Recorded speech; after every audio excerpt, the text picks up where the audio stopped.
Okey. Okey, Aliabat, nampak tak slide cikgu? Nampak cikgu. Okey. Jadi malam ni kita akan buat revisi. Cikgu lupa nak tukar ni. Ya Allah ya Tuhanku. Revisi kertas 1 dah. Revisi kertas 1. Sekejap. Betul ke soalan ni betul dah deh. Okey, sorry dah cikgu tak ingat nak tukar perkataan tu. Revisi kertas 1 PBDB. Soalan peperiksaan kita dah. Okey, so ini soalan peperiksaan kita. Betul tak ni soalan kita? Cikgu takut cikgu Betul cikgu. Okey dah. Okey, rajah menunjukkan struktur sel haiwan. Kenapa cikgu kata ni ialah sel haiwan? Sebab kalau awak tengok tak ada dinding sel dah. Tak ada dinding sel ni. Okey, dia cuma ada membran plasma sahaja, okey. Jadi soalan tanya antara organel A, B, C, D yang manakah terlibat dalam sintesis lipid? Sebenarnya ada dah jawapan tapi cikgu kena jelaskan sebab ada pelajar ramai yang bagi cikgu bau ni soalan kertas 1 ni lemah lah. Ada dapat 8/30, sedih lah cikgunya. Okey, so antara organel, sebenarnya bukan organel dia, antara komponen. Dia guna silibus lama lagi ni. Antara komponen A, B, C, D yang manakah terlibat dalam sintesis lipid. So kalau awak tengok C ni, tolong ingat deh. C ni ialah jalinan endoplasma leaching. Awak ingat leaching lipid. Tu cara cikgu ingat. Leaching sintesis lipid. Okey, mensintesis dan mengangkut glycerol dan lipid. Ingat macam tu. Okey. Kalau Jack ni, dia kasar. Kenapa dia kasar? Sebab dia ada butir-butir ribosom. Jadi ribosom tu tapak sintesis protein. Jadi ribosom menghasilkan protein. Kalau gel, awak ingat macam ni. Gel, awak ingat L tu. Gel, L, sintesis hasilkan lipid. Dan selain daripada tu, ia juga menjalankan detoksifikasi dadah. Maknanya kalau ada termakan dadah ke, dia akan detox. Dia akan nyah toksin. Okay, dia akan nyah toksik dadah dan hasil sampingan metabolisme. Okay, kalau mitokondria, awak ingatlah bentuk dia macam roti hotdog tu. So mitokondria adalah tapak penjanaan tenaga. Macam mana dia jana tenaga? Melalui proses pengoksidaan glukosa. Maksudnya bagaimana dia jana tenaga? Sebab dia bakar glukosa. Kita panggil pengoksidaan. Okey, bakar glukosa semasa respirasi sel, maka terhasillah tenaga dalam bentuk ATP.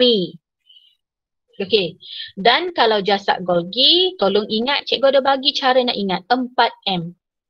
4M maksud dia 3M tambah 1M. Awak belajar matematik ke? 3M tambah M dapat 4M. So 3M tu ialah memproses, membungkus, mengangkut bahan seperti protein, karbohidrat dan glycoprotein. 1M lagi ialah M mengubah suai protein jadi enzim. Dia kena ada perkataan ni. Ubah suai apa? Protein. Jadi apa? Jadi enzim. Kalau awak kata mengubah suai protein saja, salah. Sebab bila ubah benda ni, dia mesti, kalau dah ubah, maknanya benda tu akan jadi lain. So mengubah suai protein menjadi enzim. Okey, dapat ada pelajar, dia masih tak boleh nak bezakan gel dengan jasad Golgi. Jasad Golgi ni dia macam timbunan. Timbung 1, 2, 3, 4. Dia timbunan kantung pipih. Timbung jadi banyak kantung pipih. Tu jasad Golgi. Kalau jalinan endoplasma leaching ni dia macam tak putus. Nampak? Dia tak putus. Dia tak putus. Dan dia leaching. Okay, so jawapan dia C deh. Okay, kalau nak tanya selalu. Jangan malu-malu. Rajah 1 menunjukkan satu komponen. Cikgu tukar Dia tak boleh organel ni silibus lama. Rajah 1 menunjukkan satu komponen pada satu sel. Awak nampak benda ni awak tahu dah. Ni kloroplast. Proses manakah hanya berlaku dalam komponen ini? So awak buanglah, bukan osmosis, bukan resapan, bukan respirasi tetapi fotosintesis. Kenapa? Sebab kloroplas ni hanya ada pada sel tumbuhan mengandungi pigmen klorofil. Ingat dah, ni kloroplas. Ni kloroplas, dia ada klorofil, pigmen warna hijau yang menyerap cahaya matahari dan tukar kepada tenaga kimia semasa fotosintesis. Ejaan salah Okey. Kalau soalan tanya osmosis. Osmosis vacuole. Dia nak organel vacuole. Sebab apa Sebab air akan meresap masuk ke dalam vacuole sel tumbuhan. Ataupun dalam ameba vacuole mengecut secara osmosis. Okey, kalau resapan, resapan ni dia masuk melalui membran plasma. Kalau respirasi sel, organelnya ialah mitokondria. Okey dah? Inilah contoh footnote yang cikgu kata tadi. Maknanya satu-satu soalan tu awak kena cari nota-nota dia, tulis tepi. Kalau cikgu boleh buat, awak lagi boleh buat daripada cikgu. Okey? Soalan 3. Manakah antara faktor-faktor berikut mempengaruhi pergerakan bahan merentasi membran plasma? Cikgu buat ni semua cikgu rujuk buku teks. Semua nota ada dalam buku teks. Okey, kalau buka buku teks bab 3, apakah faktor-faktor bahan yang mempengaruhi pergerakan bahan? So, faktor-faktornya ialah saiz molekul, okey, kekutuban molekul dan keterlarutan molekul di dalam ion. So jawapan dia D. Okey, ada pelajar tak faham. Saiz molekul ni maksud dia apa? Okey, saiz molekul ni maksud dia besar atau kecil molekul tu. Okey, besar atau kecil. So kalau molekul tu jenis besar, contoh dia glukosa sasa besar, glukosa besar dan asid amino adalah molekul besar. Ingat kalau molekul besar sasa, glukosa dan asid amino, dia akan dibawa melalui protein pembawa secara resapan berbantu. So kalau saiz kecil boleh masuk terus, dia boleh masuk straight. Kalau saiz besar, dia memerlukan protein pembawa untuk bawa dia sebab dia besar. Okay, jadi faktor yang pertama ialah saiz molekul. Kalau saiz kecil, dia boleh merentasi membran plasma dengan mudah, terus boleh masuk. Tapi kalau dia besar, dia memerlukan bantuan protein pembawa. Okey. Kekutuban pula. Kekutuban ni berkutub lah. Maknanya ada molekul berkutub, ada molekul tak berkutub. Kalau molekul tu berkutub ni apa cikgu? Dia ada cas H2O. Okay, H2O, H plus O, H negatif. So kalau molekul tu berkutub jenis air, dia akan melalui dui lapisan fosfolipid secara osmosis. Begitu juga dengan oksigen dan karbon dioksida. So tolong ingatlah, kalau molekul berkutub, air. Kalau molekul yang tidak berkutub, tak ada cas oksigen dengan karbon dioksida, lagi asid lemak, glycerol, vitamin A, D dan steroid juga boleh masuk melalui dui lapisan fosfolipid tetapi secara resapan ringkas. Awak faham ke? Dari segi kekutuban molekul, ada molekul berkutub, ada molekul tak berkutub. So kalau berkutub ni H2O je, air. Air dia masuk secara osmosis. Masuk melalui dui lapisan fosfolipid. Kalau molekul tak berkutub ni banyak, oksigen, karbon dioksida, asid lemak, glycerol, vitamin A, D, steroid. Dia masuk melalui dui lapisan fosfolipid tetapi secara resapan ringkas. Okey, dan kalau molekul yang jenis berion pula. Molekul berion ni dia macam cas lah. Nampak? Cas, dia ada cas K+, Na+, Ca2+, magnesium 2+. Jadi dia kena melalui protein liang. Okey, protein liang. Protein ada lubang tu. Okey, protein ada lubang tu. So dia kena masuk melalui protein liang secara resapan berbantu. Kena bantu juga. Apa nak bantu? Sebab dia kena masuk melalui liang. Ataupun ada yang dibawa melalui protein pembawa tetapi secara pengangkutan aktif. So kena tolong hafal benda ni. Benda ni wajib ada dalam SPM. Kena hafal. So, faktor-faktor yang mempengaruhi bahan tu masuk ialah satu, berdasarkan saiz. Yang kedua, berdasarkan kekutuban molekul. Yang ketiga, berdasarkan keterlarutan molekul dalam lipid. Keterlarutan molekul dalam lipid ni maksudnya jenis asid lemak, gliserol, vitamin A, D dan steroid. Semua tu adalah bahan berlipid. So, jawapan dia D. Yang ni ramai salah. Okay. Soalan 4. Pernyataan berikut adalah berkaitan pergerakan bahan merentasi membran plasma. Okey, dia tak bagi tahu lagi pergerakan bahan merentasi membran plasma. Mengangkut molekul-molekul besar, sa yang larut air mengikut kecerunan kepekatan.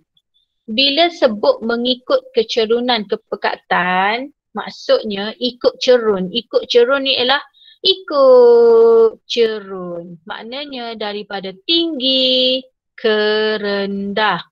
Daripada pekat ke cair. Itu maksud dia. Apa cikgu kata mengikut kecerunan? Mengikut tu maksud dia meneruni cerun kepekatan. Dia turun cerun tu daripada tinggi ke rendah. Pekat ke cair. Banyak ke sedikit. Tu maksud dia mengikut cerun kepekatan. Dan dia kata bila molekul besar ni mestilah memerlukan protein pembawa. Apakah proses tersebut? So ingatlah, nama lagi protein pembawa. Kena bantu bawa benda besar. Ambil 3B cikgu ajar ni. 3B. Apa dia cikgu? Bantu, bawa, bantu, bawa, besar. Apa dia? Bantu bawa besar. Resapan berbantu. Menggunakan protein pembawa nak bawa molekul besar.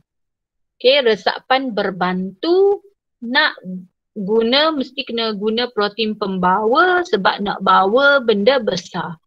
So, bantu bawa besar. Jadi jawapan dia C. Boleh nah? Okey, dan awak kena ingat resapan berbantu ni dia akan bantu bawa molekul besar. Contohnya asid amino dan glukosasa besar. Daripada tinggi ke rendah. So kita panggil dia menuruni atau mengikut kecerunan kepekatan. Tak perlu tenaga dan dia adalah jenis pengangkutan pasif. Pengangkutan pasif ni ada 3. Iaitu osmosis, resapan ringkas, resapan berbantu. Semuanya dia tinggi ke rendah. Sebab tu osmosis banyak air ke sedikit air. Banyak ke sedikit. Sama je. Osmosis banyak ke sedikit. Resapan ringkas pun banyak pergi ke sedikit. Resapan berbantu pun banyak pergi ke sedikit. Sebab apa? Sebab dia adalah pengangkutan pasif. Tak perlu tenaga kerana dia daripada tinggi ke rendah. Sebab apa cikgu dia tak perlu tenaga? Sebab awak duduk atas bukit, cikgu tolak dengan jari cikgu je. Deng, awak sampai dah ke bawah. So awak tak perlu tenaga pun nak turun. Jelas deh? Soalan 5. Yang ni pun ramai salah. Rajah menunjukkan sepotong batang sawi hijau telah direndam di dalam larutan art. So kalau pelajar ingat especially pelajar 4 amanah dan 4 Pak dinamik. Dia ada buat eksperimen ni dalam makmal. Cikgu masa tu cikgu cuba run amali dengan pok-pok awak 2 kelas tu. So rajah menunjukkan sepotong batang sawi. So awak tengok deh. Sini isi kak. Sini isi. Sini kulit. Epidermis ni kulit. Jadi apakah larutan art? So kalau awak kena tengok perhati ni. Awak nampak tak sini isi ni jadi kecut. Awak nampak dah isi ni masuk ke dalam. Dia jadi kecut. Kenapa dia kecut? Sebab air keluar. Kenapa dia kecut? Sebab air keluar. Dia jadi kecut lah, kecut tak ada air. Jadi ni saja je cikgu tunjuk deh. Ni yang cikgu buat dengan pelajar 4 amanah dan 4 dinamik dulu. Buat apa dia kecut? Kita cuba baca deh. Kerana sawi tu diletakkan dalam larutan hipertonik. terhadap subsel jalur sawi. Okay, cikgu lukis Katakan ni contoh larutan hypertonik, pekat. Hyper ni pekat. Maknanya ada gula banyak. Ada gula banyak, pekat dengan gula, airnya sedikit. Larutan tu gula banyak, air sikit. Sebab tu nama dia larutan hypertonik, pekat. Okay, cikgu pun masuklah batang sawi. So bila air di luar sikit, bermakna air di dalam sawi banyak. Dia memang gitu Kak, satu sikit, satu banyak. Okay, dan cikgu kata dah tadi, osmosis ke pengangkutan pasif, daripada banyak turun ke sedikit. So awak nampak tak, air banyak dalam batang sawi. Jadi air banyak dalam batang sawi, banyak akan keluar. So bila air keluar, awak nampak tak dia kata air meresap keluar dari sel ke larutan persekitaran secara osmosis. Air akan keluar sebab air banyak dalam sawi. Jadi bila keluar, jalur sawi jadi kurus dan lembek. Dia jadi lembek ni, isi dia ni. Awak kena tengok, bila naik soalan macam ni, awak kena tengok mana kulit, mana isi. Mana kulit, mana isi. Dah. Jadi isi ni akan jadi lembek, melengkung ke dalam. Nampak tak? Dia masuk di dalam, dia jadi kecut masuk di dalam. Okay. So apakah larutan art? Cikgu kata tadi, larutan tu mesti larutan pekat cikgu. So bila larutan pekat, awak tengoklah, air pahit. Air pahit ni isotonik. Apa cikgu isotonik? Sebab dalam air pahit kita tu dia ada garam sikit-sikit. Sebab tu bila kita minum air yang kita masak daripada pahit, dia rasa air masuk lah. Sebab dia ada garam mineral sebenarnya. Kalau air suling, air semata-mata air suling macam air RO, awak minum awak rasa tak sedap. Sebab dia air semata-mata. So bila air semata-mata, dia ni adalah larutan hipotonik. Okay. Kalau kata air minuman isotonik juga. Apa cikgu isotonik? Dia tak cakap air minuman apa kan. So maybe air mineral. So air mineral tu kan sedap. Dia tak rasa macam air RO. So dia juga adalah air isotonik. Jadi mana hypertonik, pekat, air garam atau air gula. So jawapan dia C. Dah? Okey. Lepas tu pula. Cikgu nak ayat dah. Kadang-kadang soalan ni dia bagi gambar melengkung kot ni. Cikgu kalau dia tukar kot ni. Dia buat kulit segini. Ni epidermis. Sama ke cikgu? Sama lah. Ikut dia lah nak tukar kot mana pun. Tukar kot ni ke? Atau tukar kot alat ni ke? Awak cari isi tu duduk mana. So kalau awak nampak isi ni masuk kecut dalam gini, maknanya isi tu kecut melengkung ke dalam. Maknanya air dah keluar. Okay, katakan contoh, dia lukis macam ni juga. Dia lukis ngadak gini juga. Dia lukis macam ni. Tapi dia buat, tengok gambar dia buat kulit sini. Dia buat kulit tu di sini. Kulit ni duduk sini. Maknanya ni adalah isi dia. So kalau awak tengok isi dia ni macam segah. Dia tendang, dia buka. Dia tendang, dia buka. Maknanya air meresap masuk. Air masuk dia jadi segah. Dia buka. Nampak ni? Dia tendang pergi keluar. So dia kata jalur sawi jadi segah, melengkung keluar. Nampak dia melengkung keluar ni. Dia tubik gini. Sebab tu cikgu kata bila dapat soalan macam ni awak cari mana kulit epidermis, mana isi. Okay, kalau dia masuk dalam isi, masuk dalam, ingat perkataan cikgu, isi masuk dalam, maknanya dia lembek, air keluar. Kalau isi melengkung keluar ni, isi tubik luar ni, dia segah. Maknanya air meresap masuk ke dalam sel secara osmosis dan dia keras. Bila kita kekeh tu kita rasa rangup. Okay, jelas Okay, soalan 6. Rajah 8 menunjukkan sel telah direndamkan ke dalam larutan tertentu. So ini ialah sel darah merah atau eritrosit. Apakah yang dialami oleh sel itu? Memanglah jawapan dah ada ke? So kalau awak tengok sini dia pecah. Pecah-pecah ni lisis. Awak nampak tak perkataan ni? Lisis ni pecah. Sebab apa dia panggil hemolisis? Sebab hemoglobin. Okay, hemoglobin. So, sel darah merah pecah. Okay, kenapa dia pecah? Sebab dia tak ada dinding sel. Jadi air meresap masuk dalam sel darah merah. Dia pun hemolisis, pecah. Kerana sel darah merah dimasukkan ke dalam larutan hipotonik. Sebab apa cikgu hipotonik? Okay, cikgu lukis Okay, katakan ni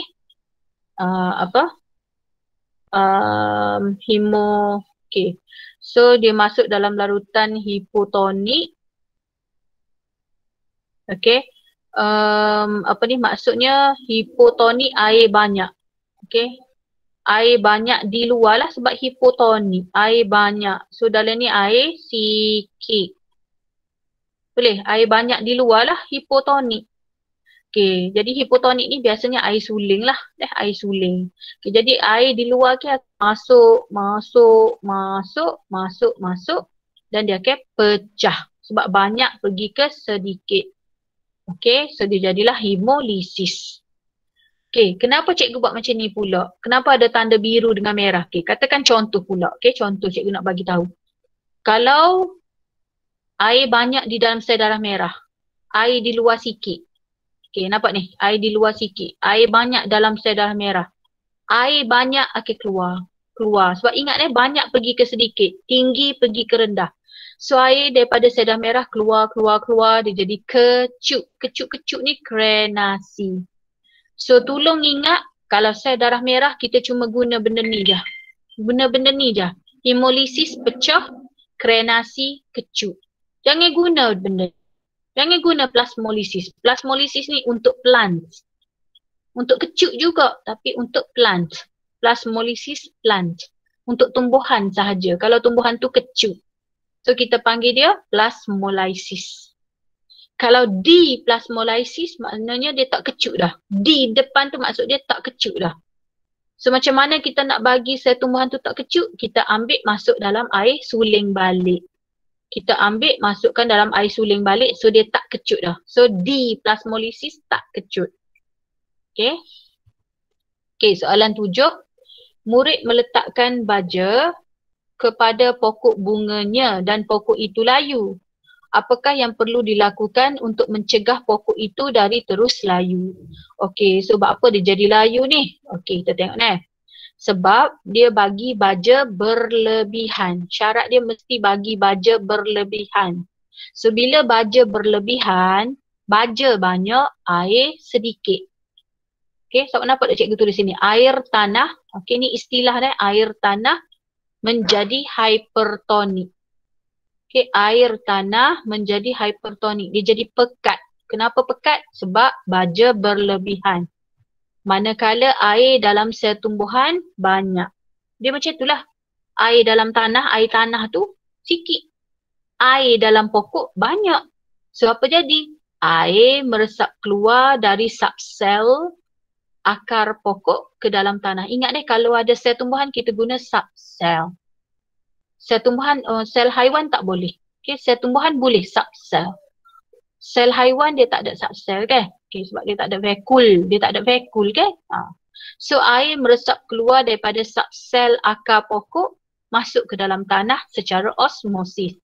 Jadi bila air keluar, sel mengalami plasmolisis, pokok jadi layu. Tu dah ingat sel plasmolisis tapi pokok jadi layu. Awak jangan kata sel layu, salah. Sel plasmolisis, pokok jadi layu. So, apa yang perlu dilakukan untuk mencegah pokok itu dari terus layu? Awak bagi baja, air kurang. Jadi nak suruh dia segar balik, jawapan dia B lah. Okay, menyiram pokok itu. Awak tukar baja pun tak jadi dah. Awak tambah garam, kau teruk lagi, dia jadi layu lagi. Menambah lebih banyak baja, kau mati pokok awak. So, menyiram pokok itu. Jelas Okey. Soalan 8. Satu sel darah merah diletakkan dalam larutan natrium klorida 0.88. Antara berikut yang manakah betul mengenai pergerakan molekul air? Biasanya kita kalau dalam exam kita akan guna larutan natrium klorida 5%, 8%, 5%, 10%. So, awak tengok belakang ni. Oh, kalau 5% maknanya pekat. Bila pekat, hypertonic. Soalan tanya 0.88. So, awak tengoklah. Oh, kalau 0.88, isotonik lah. Kalau air suling, hipotonik. Kalau 0.88, isotonik. Cikgu, kalau dia bagi natrium klorida 1%, 1% pun isotonik. Sebab kita tengok nilai dia, nilai persen tu. Okey, jadi bila isotonik, kadar molekul air masuk ke dalam sel dan keluar dari sel adalah sama. Boleh? Air masuk keluar sama. Okey. Okey, soalan 9. Makanan manakah yang mengandungi lemak tak tepu? Lemak tak tepu maknanya lemak tak penuh. Tepu-tepu ni banyak, penuh. Okey, so dia kata manakah lemak tak tepu? Okey, jadi kita tengok lemak tak tepu deh. Lemak tak tepu ni kenapa kita kata dia tak tepu? Sebab dia ada ikatan ganda 2. Okey, dia ada ikatan ganda 2. Dan kalau dia ikatan ganda kalau dia ikatan tunggal, dia ada saja ikatan tunggal deh. Ni. Dia ada ikatan tunggal. Maknanya dia penuh dah. C dengan C dah, penuh dah. Dia dah terikat dengan C dengan C. Kalau dia ada ikatan ganda 2, maknanya kalau dia terikat macam ni, dia ada satu lagi lebih. Ni. Ada satu lagi lebih. Maknanya dia tak tepu lah. Dia ada satu lagi lebih ikatan. Jadi bila dia ada satu lagi lebih ikatan, maka dia masih boleh menerima satu atau lebih atom hidrogen tambahan. Awak faham ke? Ni ada so je ikatan. So ada dah C sini, ada dah C sini. Maknanya ikatan ni penuh dah. Penuh dah. Semua dah. Tempat duduk dia penuh dah. Ada orang duduk dah. C dengan C duduk. Tapi kalau hak ni, dia ada dua ikatan ganda 2 ni. Dia ada 1, 2. So ikatan ni mungkin dia duduk sini dah. Dia duduk sini. So ada lagi lebih sini 1. Jadi sebab tu dia panggil asid lemak tak tepu, tak penuh. Maknanya dia ada ikatan dia free so lagi. Okay. Jadi dia boleh terimalah mana-mana atom hidrogen yang kalau nak bergabung dengannya. Okay. Jadi sebab tu kita panggil dia asid lemak tak tepu, tak penuh. Sebab ada satu lagi lebih ikatan tu. Okey, dan biasanya asid lemak tak tepu ni, dia didapati dalam bentuk cecair pada suhu bilik. Maknanya kalau duduk dalam suhu bilik, dia dah bentuk cecair lah. Contoh minyak zaitun, minyak ikan. Jadi dia asid lemak tak tepu. Okey, kalau asid lemak tepu, dia memang penuh dah ni. Dia tak boleh dah. Nak mari lagi pun tak boleh. Terpenuh dah tempat duduk dia ni. Okey, so dia tak boleh membentuk ikatan kimia dengan mana-mana atom hidrogen. Dia tak boleh dah. Dia kata aku penuh dah ni. Dan kalau suhu bilik, dia dijumpai dalam bentuk pepejal. Contoh, mentega lemak haiwan. So kalau awak dalam PSA, awak pening, mana asid lemak tepu dengan tak tepu, awak ingat. Kalau tak tepu ni biasanya lemak tumbuhan. Biasanya, cikgu kata biasanya lemak tumbuhan. Kalau lemak tepu, lemak haiwan. Okay, so jawapan dia mana lemak tak tepu? Awak pun tengok, oh ayam ni haiwan, asid lemak tepu. Pizza ni, dia buat daripada mentega apa semua kan. Ni pun mentega, so ini adalah asid lemak tepu. Jadi jawapan dia A. Okay dah, kalau tak faham tanya selalu cikgu, celah selalu. Okay, soalan 10. Satu sampel makanan yang diuji dengan larutan Benedict menghasilkan mendakan merah bata. Apakah sampel makanan tersebut? Okey. So, yang ni tajuk tingkatan 4 deh. Okey, kalau awak tengok sini, ini ialah gula mono. Okey, gula mono. Gula mono ni yang ni. Okey, gula mono ni yang ni. Gula mono, monosakarida. Gewe, faris, galok. Kelas yang tak belajar dengan cikgu, kalau tak faham, kena PM cikgu secara personal, nanti cikgu ajar. Ataupun buka bersemuka nanti cikgu ajar cara nak ingat benda ni. Okay, gewe, faris, galok. Gapo gewe, faris, galok? Glukosa, fruktosa, galaktosa ialah gula monosakarida. Monosakarida ni ialah gula hak simple, gula ringkas. Okay, gula ringkas, satu. Okay, so awak nampak dekat sini, 1 campur 1 dapat 2. So mono campur mono dapat disakarida. So ingat deh, mono ni ialah gewe faris galok. Glukosa, fruktosa, galaktosa. Okey. Kemudian sini semua glukosa belakang. Memang gitu deh, glukosa belakang. Sebab dia mono kan. Okey. So glukosa tambah glukosa akan dapat maltosa. Glukosa tambah fruktosa dapat sukrosa. Glukosa tambah galaktosa dapat laktosa. Sebab itulah disakarida ni cara nak ingat dia ma suka laksa. Ma suka laksa. Okay, dengar molek. Kalau uji dengan larutan Benedict, okay, dengar molek deh. Kalau gula-gula ini diuji dengan larutan Benedict, tengok cikgu write deh. Uji dengan glukosa ke, fruktosa ke, galaktosa ke, kalau dia ni mono, semuanya akan keluar mendakkan merah bata belakang. Okay, katakan contoh awak ambil glukosa, awak campur dengan Benedict, dia keluar mendakkan merah bata. Ambil fruktosa, awak campur dengan Benedict, dia keluar mendakkan merah bata. Galaktosa, awak campur dengan Benedict, keluar mendakkan merah bata. Ingat deh, kalau mono ni, gewe, faris, galak, semua mendakkan merah bata. Okay. Tapi kalau disakarida, maltosa mendakkan merah bata. Laktosa mendakkan merah bata. Sebab apa? Sebab maltosa dan laktosa ni gula penurun. Jadi kalau awak uji dengan Benedict, dia memang keluar mendakkan merah bata. Kecuali su tidak. Su ni awak uji dengan larutan Benedict, dia tak keluar. Dia tak keluar, dia tak keluar, dia tak keluar. Dia jadi warna biru ni juga. Benedict ni warna biru dah. So awak buat tak jadi. Awak pun tanya, cikgu buat apa ni tak jadi. Maknanya tu sukrosa lah. Deh. Sebab sukrosa ni gula bukan penurun. Okay. Bukan gula penurun. Okay. Bukan gula penurun. So ingatlah glukosa ke, fruktosa ke, galaktosa ke, maltosa ke, laktosa ke, awak uji dengan Benedict, dia keluar warna merah bata. Kecuali sukrosa. Awak kena tambah asid dulu. Baru dia akan jadi mendakkan merah bata. Okay, so jawapan dia menghasilkan mendakkan merah bata. So jawapan dia galaktosa lah. Ni galaktosa ni.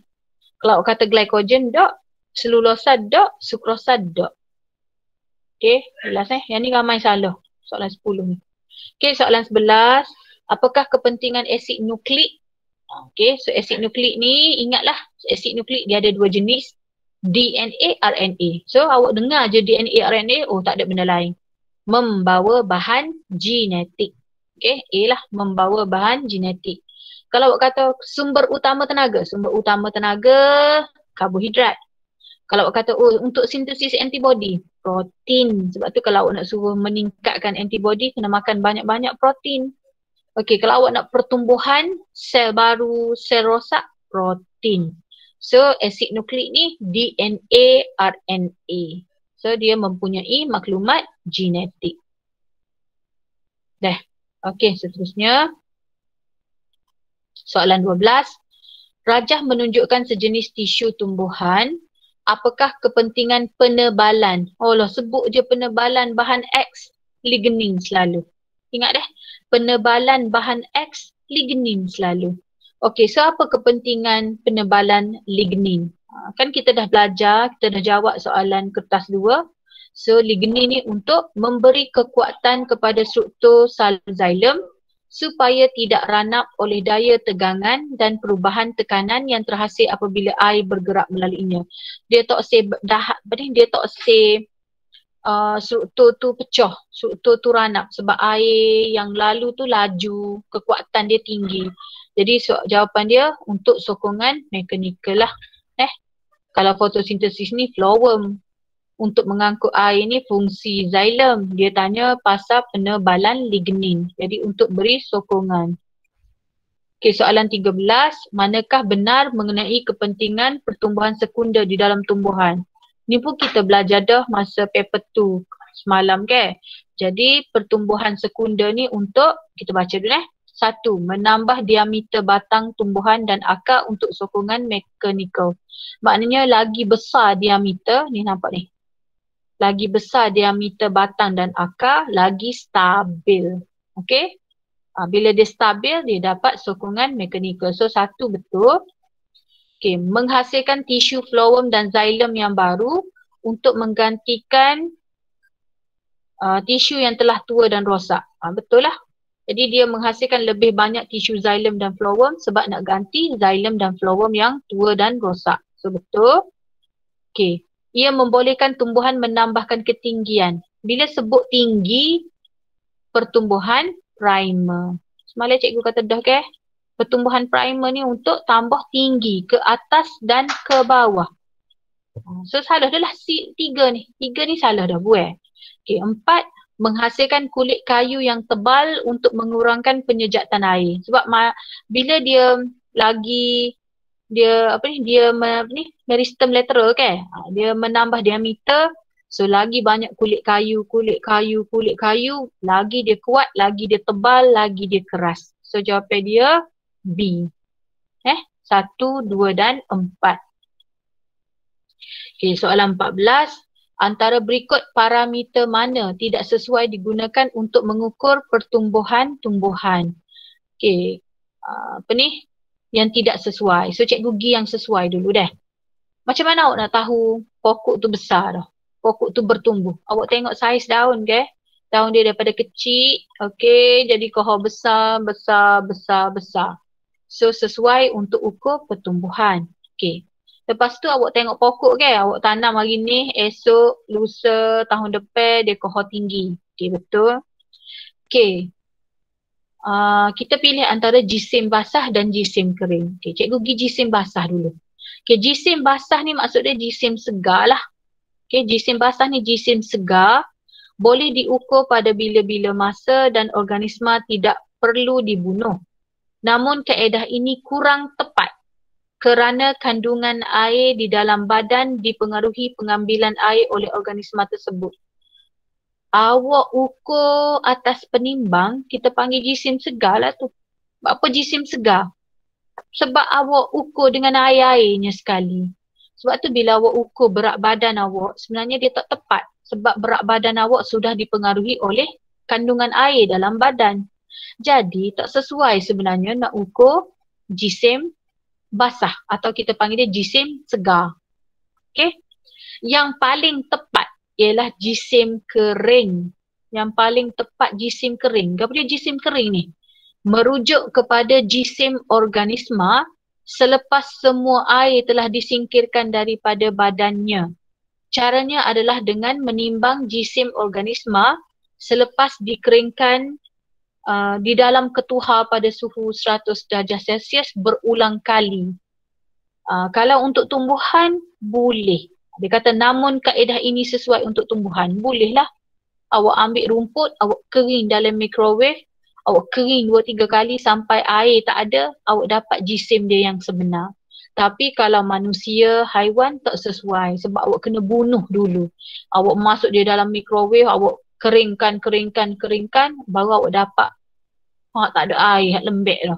So dia tak sesuai untuk tumbuhan dan manusia. Tumbuhan dan manusia pula. Ia tidak sesuai untuk manusia dan haiwan. Jadi hak paling tepat jisim kering sebenarnya. Jadi yang tak sesuai untuk tumbuhan ialah jisim basah atau kita panggil dia jisim segar. Benda sama je. Okey, sikit lagi Soalan 15 hingga 17 adalah berkaitan dengan rajah ini. Apakah ciri bagi struktur W? So kalau awak tengok sini, struktur W ni ialah mesofil palisade. Okey, mesofil palisade. Okey, jadi dia nak ciri dah bagi struktur W. So ciri dia ialah, kita baca dulu dah. Dia tersusun secara tegak. Awak nampak tak? Dia tegak, tersusun secara tegak, padat. Sebab dia rapat-rapat ni, rapat-rapat dia padat. Untuk memperoleh cahaya maksimum. Sel ini merupakan tapak fotosintesis. Kenapa? Sebab bila dia rapat-rapat, dia padat, dia ada banyak kloroplas. Jadi awak kena ingatlah kalau soalan tanya mana tempat nombor 1 banyak kloroplas? Mesofil palisade.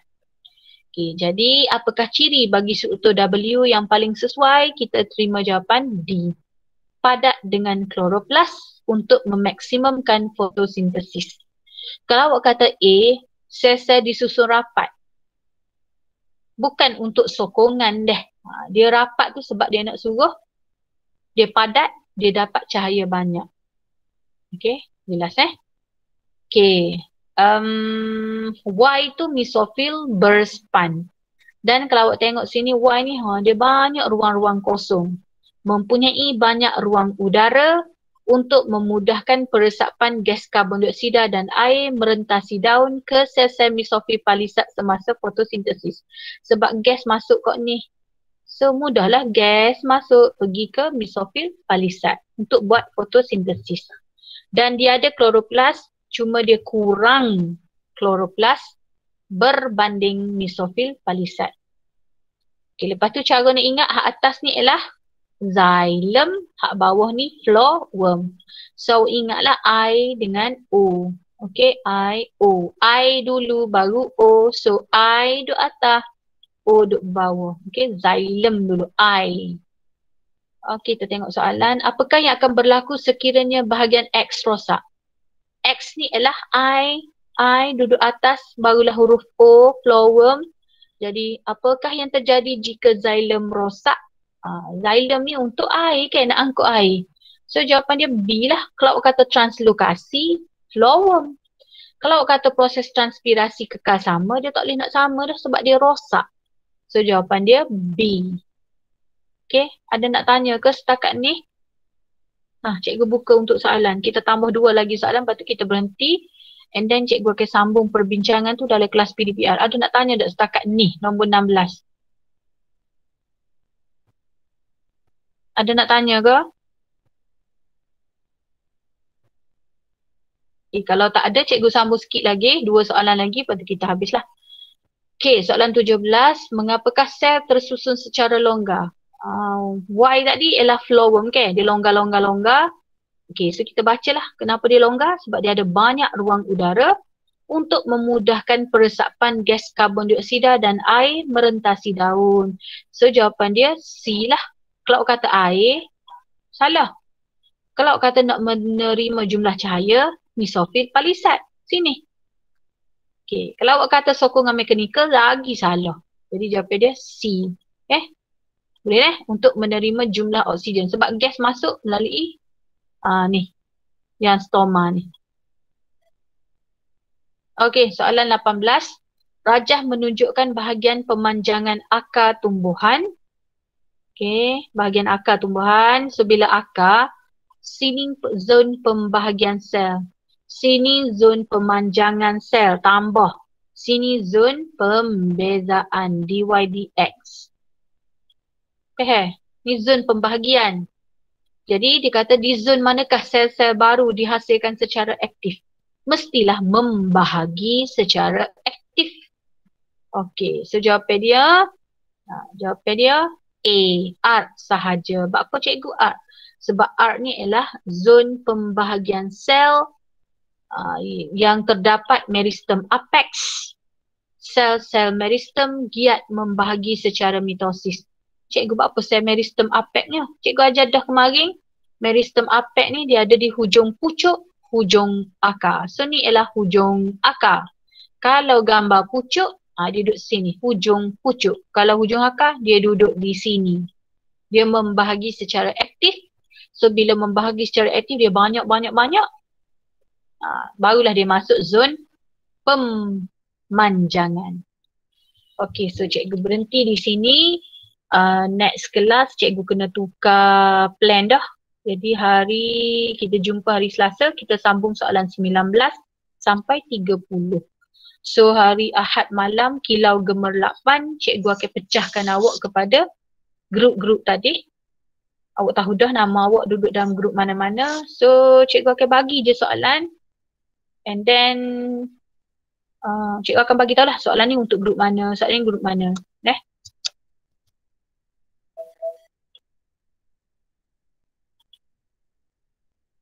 Okay, ada nak tanya setakat ni?